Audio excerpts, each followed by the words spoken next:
और यूक्रेन की जंग और भी भीषण होती जा रही है। ऐसे में वॉर जोन में फंसे भारतीय छात्रों को सुरक्षित वापस लाना एक बड़ा चैलेंज है। खार्किव में फंसे भारतीय छात्रों पर बड़ी खबर आपको बता दें, रूस इस बात के लिए राजी हो गया है कि वो खार्किव में फंसे भारतीय छात्रों को रास्ता देगा। रूस भारतीय छात्रों को सुरक्षित ये पैसेज देगा।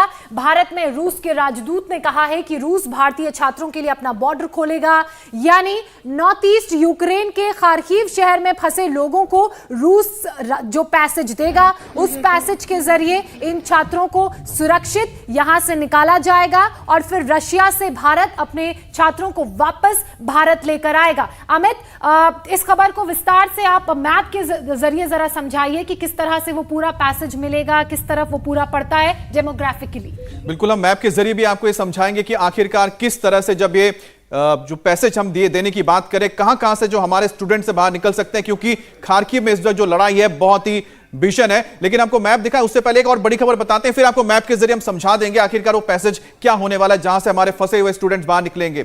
यूक्रेन में जो छात्र फंसे हुए हैं उसको लेकर अब बड़ी खबर यह आ रही है कि भारतीय छात्रों को लेकर जो खार्किव में फंसे हैं उनको, भारतीय छात्रों के लिए रूस अपना बॉर्डर खोलने जा रहा है। जी हां, देखिए कि भीषण लड़ाई चल रही है, जहां एक तरफ बम गोले दागे जा रहे हैं खार्किव पर, वहीं पर रूस ने कहा है कि वो अपने नॉर्थ ईस्टर्न इलाके से, यानी कि ठीक खार्किव से ऊपर का जो इलाका पड़ता है जहां पर बॉर्डर महज सिर्फ और सिर्फ हम कह सकते हैं 100-150 किलोमीटर की दूरी पर है, वहां से अब भारतीयों को निकलने के लिए रास्ता मिल जाएगा। और आप देख सकते हैं कि जैसे ही खबर सामने आई थी उसके बाद आज सुबह जो यूनिवर्सिटी में स्टूडेंट फंसे हुए थे उनका जो काफिला है बड़ी तादाद में नजर आ रहा है यूनिवर्सिटी को छोड़ते हुए आगे जाते हुए। और आपको बता दें उसके बाद यूनिवर्सिटी के पास हमला भी हुआ था, बॉम्ब्स गिराए गए थे, लेकिन ये उससे पहले की तस्वीर आप देख रहे हैं जब स्टूडेंट्स निकल चुके थे, उनका इवैक्यूएशन हो गया था और वो उनको निकालने के लिए जो सबसे मुफीद रास्ता पड़ता है वो पड़ता था ईस्टर्न बॉर्डर रशिया का, जहां से निकाला जा रहा है। तो तस्वीरें आप देख सकते हैं।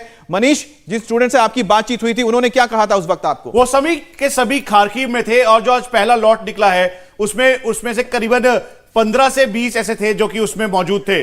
और एक बार फिर से ये अभी तक की सबसे बड़ी खबर है कि खार्किव में फंसे जो भारतीय छात्र थे अब उनको रूस के जरिए निकाला जाएगा। 40 किलोमीटर का ये डिस्टेंस है, उसको कवर करते हुए अब वो सीधा आगे की तरफ यानी रशियन बाउंड्री से होते हुए ऑपरेशन गंगा का ये वो फेज है जब वो भारत में आएंगे रशिया के रास्ते। वहीं उम्मीद ये भी की जा रही है कि बेलारूस भी अपने रास्तों को ओपन करेगा। और ये इस समय ताजा तस्वीर है जोशना, जहां पर दिख रहा है कि जो जब अटैक हुआ, अटैक होने के बाद जो इंपैक्ट है, ये देखिए मिसाइल अटैक हुआ, उसका क्रैटर हुआ, आर्टिशियल यहां पर गिरे, उसका क्रैटर दिखाई दे रहा है। आसपास की जो बिल्डिंग्स है जो कि मिलिट्री डॉर्मेट्रीज थी, उसके अलावा जो एडमिनिस्ट्रेशन टावर्स थे उनको पूरी तरीके से ध्वस्त किया गया। जो हॉस्पिटल से जहां पर यूक्रेनियन फोर्स ने अपने एंटी एयरक्राफ्ट गन्स इंस्टॉल किए, साथ में अपना इंस्टॉलेशंस बिल्डअप किया, उन सभी एरियाज को रशियन फोर्सेस ने टारगेट किया। गाड़ियों के पूरी तरीके से परखच्चे उड़े क्योंकि टारगेटेड फायरिंग की गई। BM-21 ग्रैड और बाकी वेपन सिस्टम, स्कैंडर मिसाइल्स का इस्तेमाल लगातार रशियन करते रहे। और इस समय की ये नई तस्वीर है खार्कोव इलाके की, वो इलाका जो एक तरीके से कीव और खार्किव के बाद बैटल ग्राउंड में तब्दील है। और यहां पर पोस्ट इफेक्ट दिखाई दे रहा है जब ये यहां पर जो फायर ब्रिगेड के जो इस समय फायर टेंडर के लोग हैं वो हैं। वो बिल्डिंग नजर आ रही है जिस पर हमने सुबह दिखाया था, शायद ये पुलिस या इंटेलिजेंस की बिल्डिंग थी जिस पर हमला हुआ था खार्किव का। वो वही इलाका है जिसका जिक्र आप कर रहे थे जहां पर आज सुबह अटैक हुआ था। उसकी बात की तस्वीर देख रहे हैं तो खार्किव कुल मिलाकर इस वक्त बैटल ग्राउंड है। और आप देखिए कि किस तरह से लगातार वहां पर बमबारी हो रही है। लेकिन सबसे बड़ी खबर यही है, तो देखिए अस्पताल की जो खबर है। बिल्कुल अमित, ये अस्पताल की तस्वीरें हैं। Все к чертовой матери. Вот все, что я могу сказать. Есть раненые, тяжело раненые. Из этих тяжело раненых есть 2 детей, которых отвезли в больницу. Но персонал, местное население, общими усилиями мы все это сделали. बिल्कुल, जो हमें जानकारी मिल रही है उसके मुताबिक ये वहां का अस्पताल है जहां पर हमला हुआ है। देखिए किस तरह से यहां पर हमला किया गया कि हर एक खिड़की का कांच टूटा हुआ है। एक इलाके को बहुत ज्यादा नुकसान पहुंचा है और अस्पताल के एक हिस्से में भी बहुत ज्यादा हम देख रहे हैं इंपैक्ट दिखा है इस अटैक का। ये मिलिट्री मेडिकल क्लिनिकल सेंटर है खार्किव का और मिलिट्री इंस्टॉलेशंस है और उसके पास का ये हॉस्पिटल है।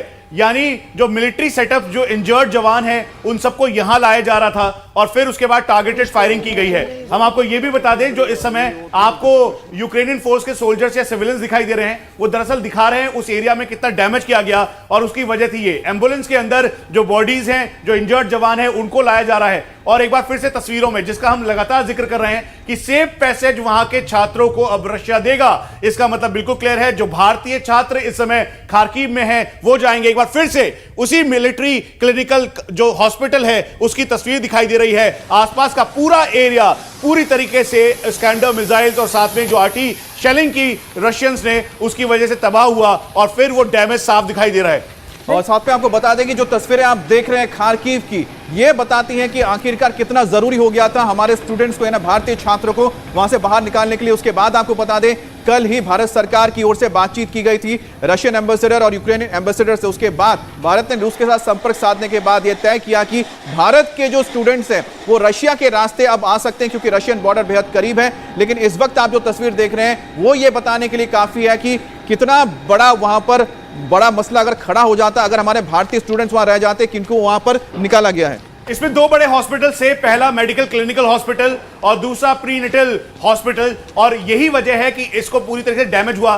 पिछले 24 घंटों का ये इफेक्ट इस समय हमें दिखाई दे रहा है। यानी पिछले 24 घंटे से इसी खार्किव के हॉस्पिटल और मिलिट्री कमांड हॉस्पिटल में लगातार फायरिंग की जा रही थी और उसके आसपास का जो पूरा एरिया था उसे घेरा गया। और जिस तरीके से रशियंस के द्वारा कहा गया कि 13, जो यूक्रेनियंस के द्वारा कहा गया कि 13 बच्चे मारे गए, दरअसल इसके पास में जो एक बच्चों का हॉस्पिटल है वहां पर उनकी इंजरीज हुई थी। तो इसीलिए ये तस्वीर बहुत इंपॉर्टेंट है। पिछले 24 घंटे का पोस्ट इफेक्ट। और जो डॉक्टर को हमने सुनवाया था, जो कि शायद वहां पर यूक्रेनियन या थोड़े यूक्रेनियन बोल रहे थे, और थोड़ा बहुत उसमें वर्ड यूक्रेनियन थे, पर उसने कहा या मगूस का जो मतलब मैं बताना चाह रहा हूं कि भाई 2 बच्चे जो हैं वो इसमें मतलब हताहत हुए या कुछ ऐसा वर्ड उन्होंने यूज किया। ये बलनित्सा, ये हॉस्पिटल है बच्चों का भी, और उसमें 2 बच्चे शायद। अब वो बिल्डिंग की हम बात कर रहे थे जिसमें अटैक हुआ था। आप देख रहे हैं कि ये एक बताया जा रहा है कि पुलिस या इंटेलिजेंस की बिल्डिंग थी जिस पर अटैक हुआ था। दूसरी तस्वीर आप देख रहे हैं कि जो कह सकते हैं कि मिलिट्री हॉस्पिटल से जुड़ा हुआ इलाका था जहां पर ये बॉम्बिंग हुई थी। जोस्ना, बंसल साहब, मेरा सवाल आपसे है, इस तरह अस्पतालों पर हमले करने का मतलब हम क्या निकाले? आपने सारे मिलिट्री स्टैब्लिशमेंट्स, एयरफोर्स के जो स्टैब्लिशमेंट्स है उन्हें तबाह कर दिया।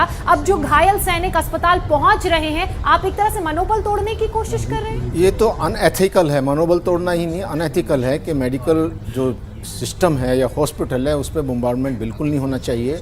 बल्कि जो इवन दुश्मन की भी जो कैजुअलिटी होती है उसको भी ट्रीटमेंट देने के लिए जो एक मेडिकल हमारी एथिक्स है या जो हमको एक हिपोक्रेट ओथ दिलाई जाती है, ये कहा जाता है, तो टोटली अनएथिकल है। और जो कि रशिया बिल्कुल लड़ाई के दौरान ऐसे इस तरह के कोलेटरल डैमेज की हम लगातार जो बात करते हैं कि ये लड़ाई में कोलेटरल नहीं है, ये तो आपको बता देते हैं हमला है, ये कोलेटरल डैमेज नहीं है।